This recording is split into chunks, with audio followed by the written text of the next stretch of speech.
update ng bayan, maasahan anumang panahon.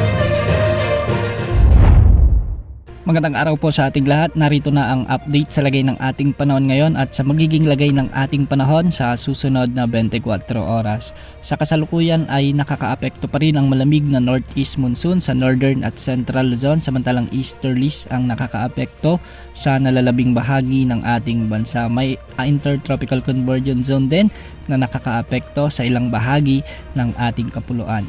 Sa ngayon ay wala pa rin tayong namomonitor na LPA o bagyo na posibleng pumasok sa ating area of responsibility sa susunod na 3 hanggang 5 araw. Sa mga susunod na araw ay patuloy na iiral ang easterlies at siyang magiging dominanting weather system sa ating bansa.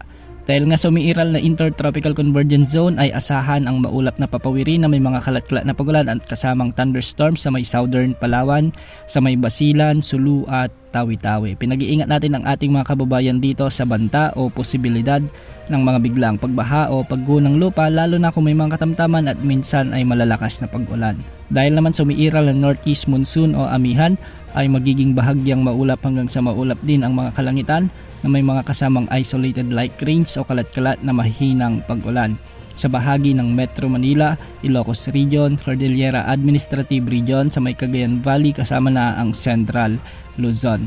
Para naman sa nalalabing bahagi ng Luzon, sa nalalabing bahagi ng Visayas at Mindanao ay easterlies pa rin ang magdadala ng malinsangang panahon o mainit na panahon at bagyang maulap hanggang sa maulap na kalangitan na may mga isolated rain showers and thunderstorms. Posible pa rin ang bantaan ng mga biglang pagbaha o pagguho ng lupa lalo na kung may mga umiiral na severe thunderstorms. Para naman sa lagay ng mga dagat baybayin o mga pag-alon sa ating mga karagatan, ang silangang bahagi o silangang baybayin ng Southern Luzon kasama na ang Visayas ay posibleng umabot ang mga pag-alon hanggang 3.5 meters at sa nalalabing baybayin naman ng Luzon ay posibleng umabot ang mga pag-alon hanggang 2.5 meters.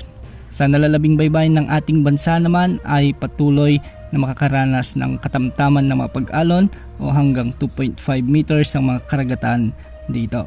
Bukas asahan pa rin ang pag-iral ng easterlies at ang papahinang northeast monsoon sa malaking bahagi ng ating bansa. Yan ang update sa lagi ng panahon. Ito po ang weather update ng bayan, maasahan anumang panahon.